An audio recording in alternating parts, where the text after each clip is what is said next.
Fala pessoal, tudo bem? Hoje aqui no canal a gente vai relembrar juntos tudo aquilo de legal que foi lançado em 2004 aqui no Brasil. Será que você lembra o que saiu aí nas bancas há 20 anos atrás?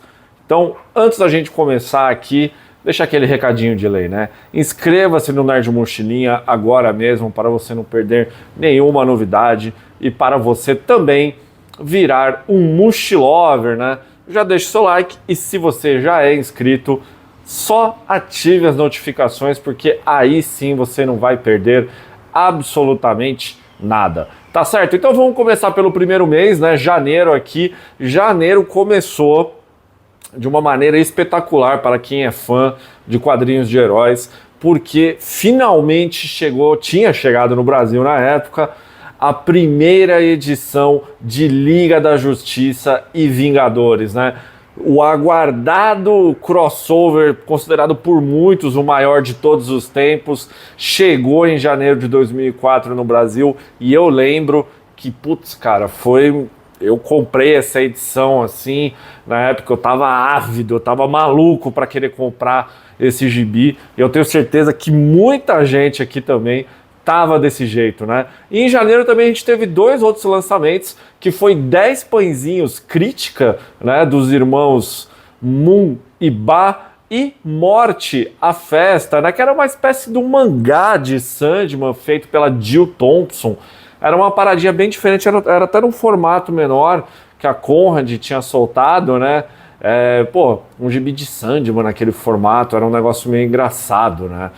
E eu lembro que na época eu comprei esse gibi muitos anos depois, na verdade, e foi um negócio bem engraçado, assim, eu fiquei impactado porque eu tinha as edições de Sandman da Conrad, né, aquelas lindíssimas edições, por sinal, e aí quando eu vi aquilo eu falei, cara, por que isso, né? E falando na Conrad também, na época que a Conrad lançava diversos mangás, em fevereiro daquele ano chegou também Blade, a Lâmina do Imortal, edição número 1, né? O lançamento aí do clássico mangá, cara, que a Conrad começou, mas eles não terminaram anos depois, né? Essa missão coube a JBC, mas eu lembro que na época esse mangá ele chamava muita atenção, o pessoal tava ansioso também para ler e falou, putz, mano, assim, sabe, naquela época que o mangá tava virando uma febre muito doida aqui no Brasil e a Conrad acertadamente trouxe esse mangá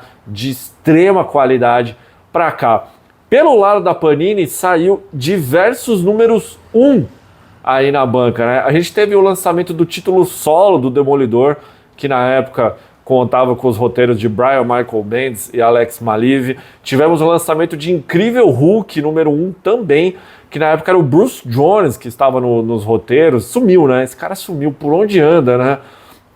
Também Os Poderosos Vingadores, que se não me falha a memória ainda estava na fase do Kurt Busiek aí nos roteiros.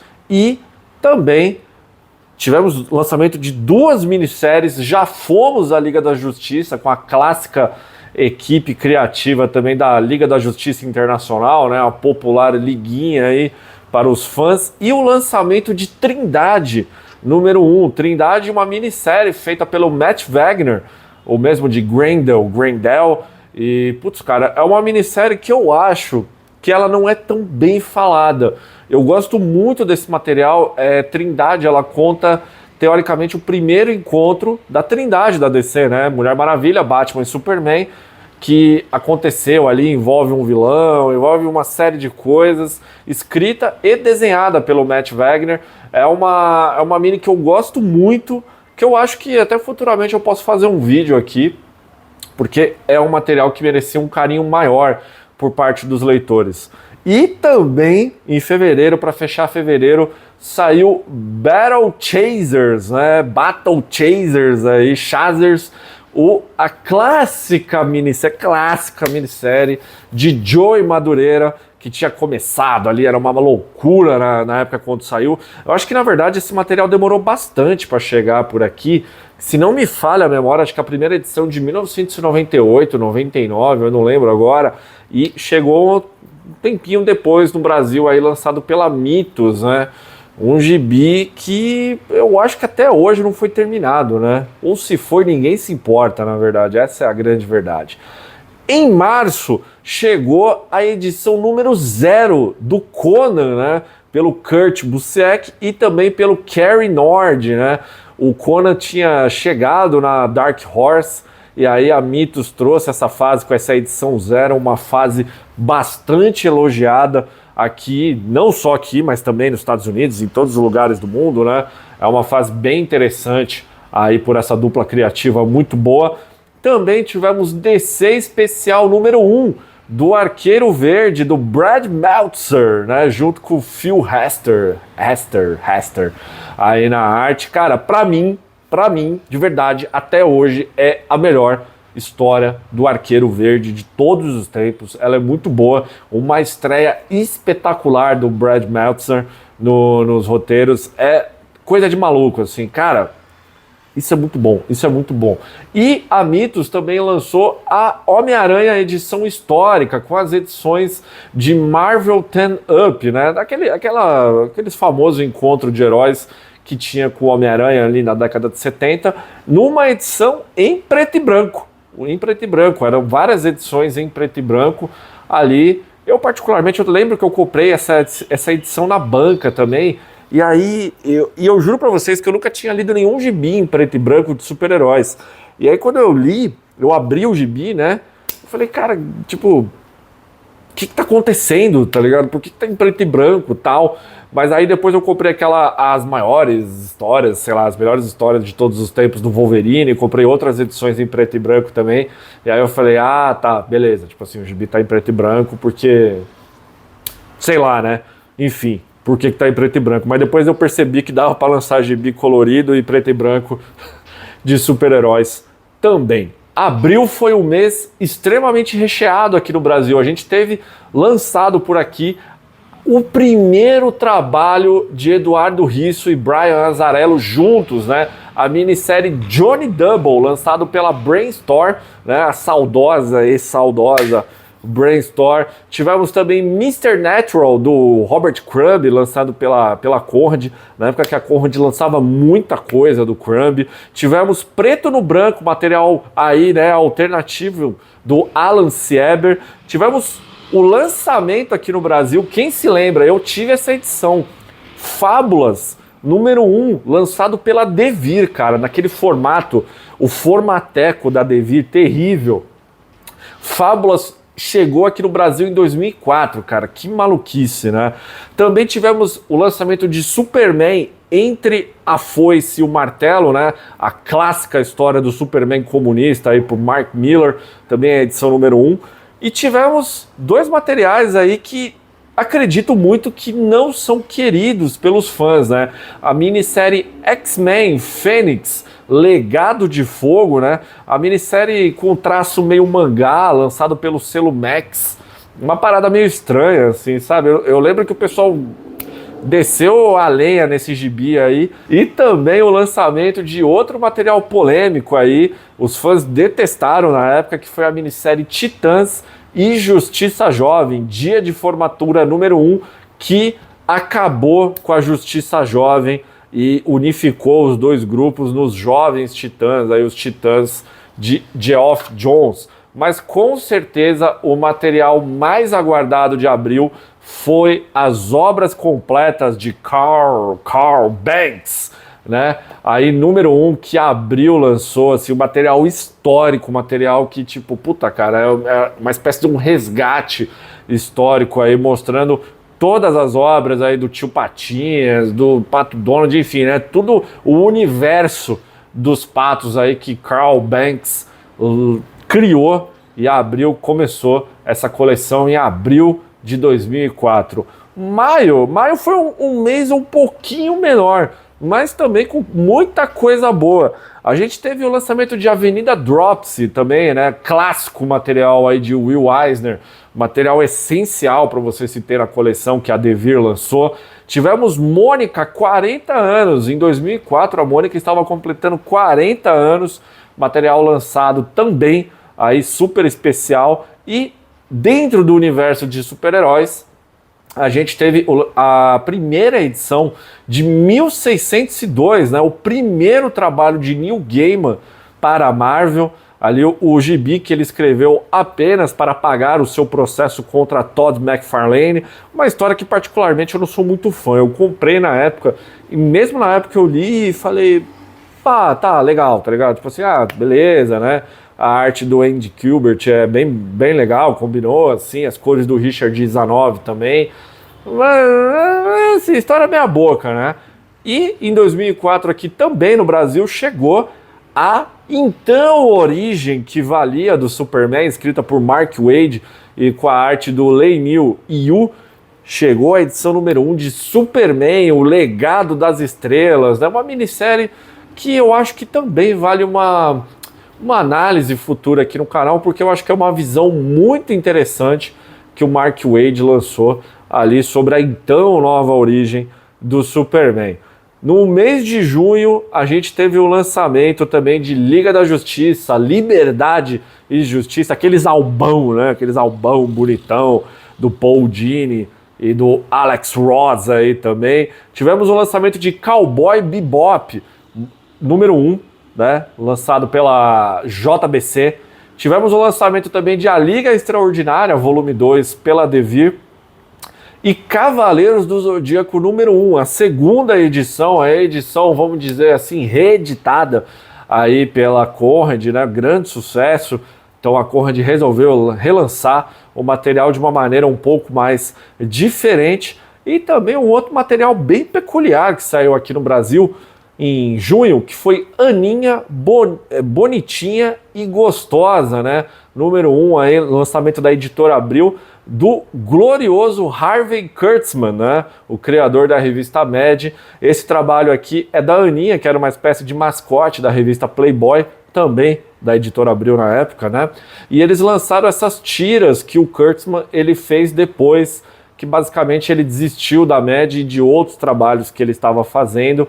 Ele foi lá procurar abrigo na revista Playboy e lançou a Aninha. É um material histórico, assim, ele não é tão legal, mas é um material histórico porque a gente tem muita gente boa. Tem o Harvey Kurtzman, o Wallace Wood, entre outros desenhistas ali nessa série que vale pelo menos uma olhada. Em julho, a Conrad lançou, eu lembro na época, que era um material muito esperado pelos fãs, assim, era um lançamento aguardadíssimo, que era Cavaleiros do Zodíaco, episódio G, número 1, né? Toda a saga ali dos Cavaleiros de Ouro, enfim, contando as origens, contando coisas que ninguém sabia. Não era o Kurumada que desenhava, ele apenas escrevia. Eu lembro que foi assim, tipo, caralho, vai sair, né, o episódio G aqui no Brasil. E vocês podem reparar que praticamente todos os meses tem alguma coisa da Conrad aqui, né? A Conrad, cara, nessa época a Conrad era muito foda, né? Também tivemos o lançamento de O Vampiro que Ri, também outro mangá, um mangá um pouco mais adulto, lançado pela Conrad, que na época, mangá quando chegou aqui, né, assim, forte pela Conrad, era aquelas séries um pouco mais famosas, né, Dragon Ball, Cavaleiros, Slandunk, entre outros materiais. Então, assim, quando tinha um mangá adulto, era sempre, putz, caralho, né, que é isso aqui e tal. E também tivemos o lançamento de Shonshu, o Guerreiro Maldito, que era o mangá coreano, né? O mangá coreano aí, que, putz, também era outro tipo de material que não dava as caras aqui no Brasil. E a Conrad resolveu apostar. Pelo lado dos heróis, né, que era um lançamento bem forte, a gente teve o lançamento também da adaptação em quadrinhos do filme Homem-Aranha 2, né? Aqueles gibi que saía junto com o filme, nem existe mais isso, mas na época tinha esse tipo de lançamento. E também o lançamento de Novos Titãs número 1.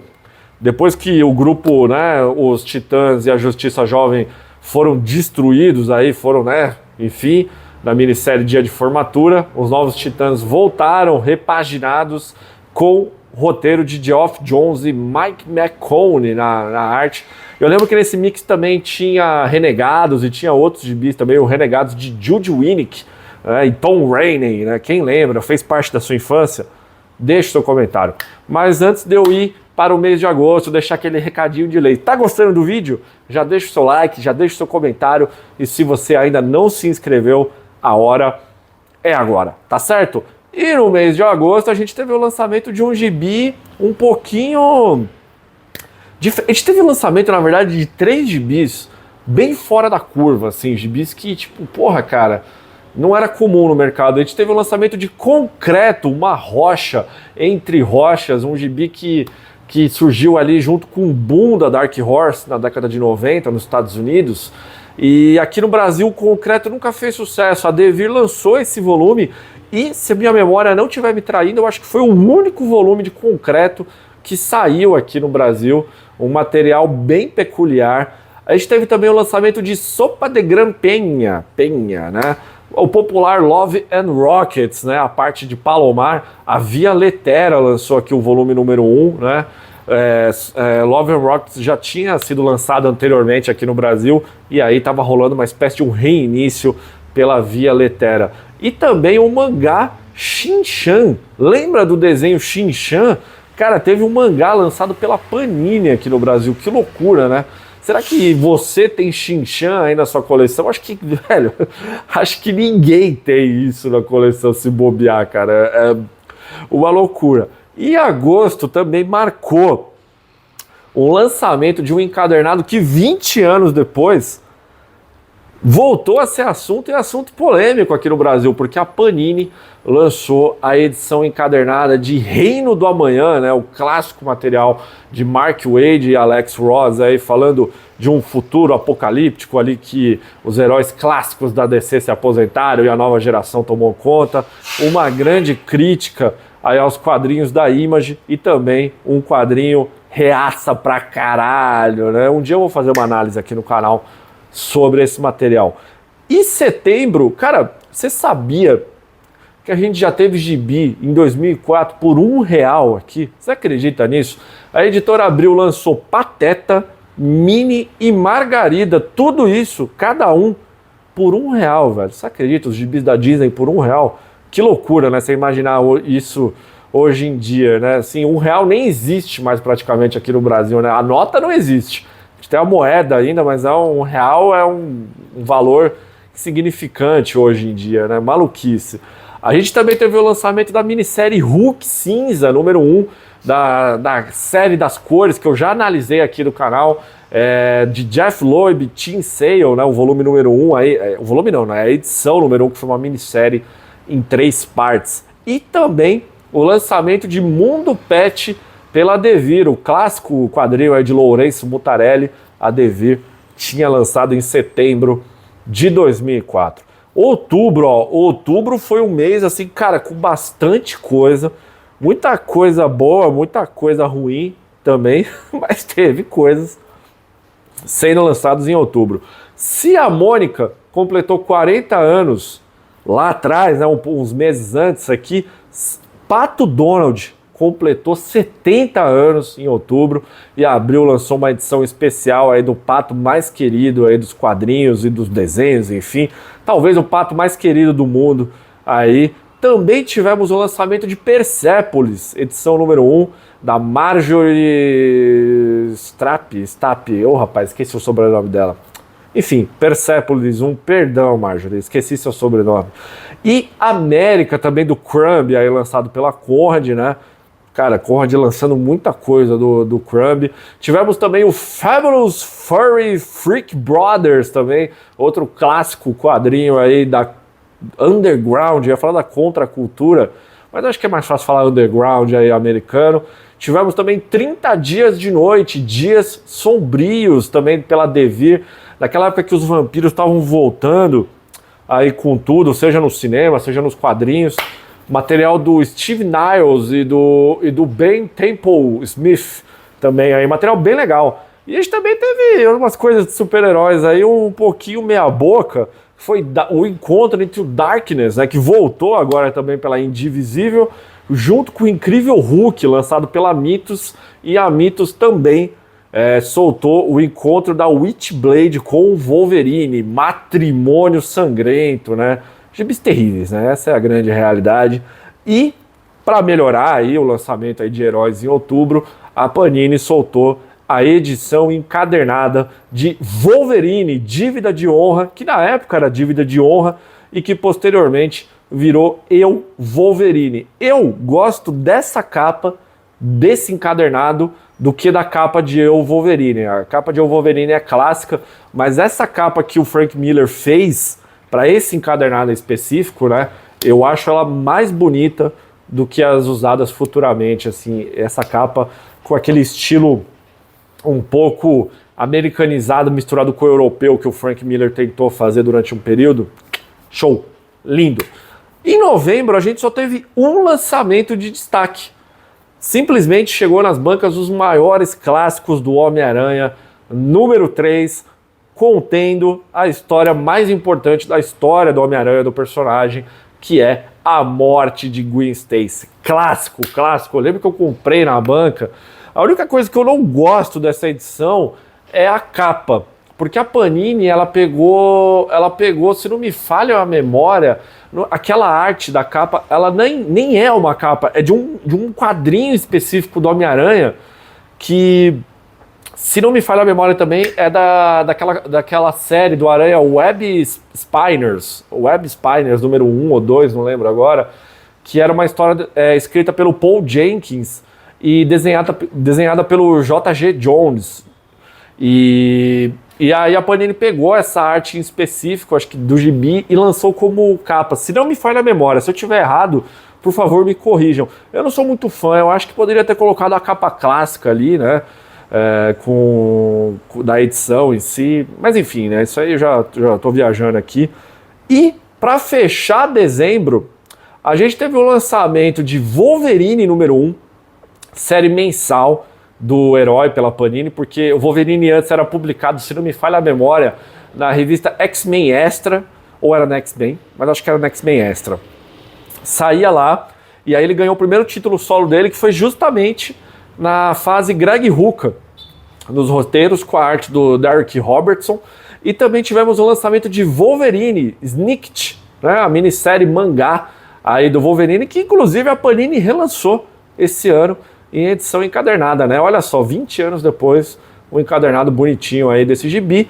E eu deixei aqui para o final o lançamento mais importante de dezembro. E olha que se bobear, um dos lançamentos mais importantes de 2004, a Panini trouxe de volta ao Brasil Lobo Solitário, na edição número 1. Essa edição aqui é até um pouquinho menor, porque quando a Panini relançou anos depois, acabou saindo num formatinho um pouquinho maior, né? E aí tá aqui, ó, Lobo Solitário, volume 1, O Caminho do Assassino, de Kazuo Koike e Gozeki Kojima, né? Aí, cara, um dos mangás mais clássicos de todos os tempos na época. Preço de capa, R$12,90 aí na banca, que era um valor até um pouquinho caro, se você for parar para considerar para a época. Hoje, esse mangá aqui sairia por R$59, se bobear aí o lançamento. Mas é isso, galera. Eu listei aqui para vocês todos aqueles gibis de destaque que saíram em 2004 aqui no Brasil. Você comprou algum desses gibis na época? Você comprou depois um sebo, comprou usado de algum amigo? Enfim, qual foi para você o melhor lançamento de 2004, na sua opinião? Você é um leitor novo, você é um leitor velho? Bora comentar aí, bora relembrar esses fatos. Para mim, o melhor lançamento de 2004 foi Lobo Solitário, volume número 1. Deixe seu comentário, bora interagir aí. Se você ainda não se inscreveu no canal, a hora de se inscrever é agora. Já deixe seu like, ative as notificações e até o próximo vídeo do Nerd Mochilinha. Valeu, pessoal!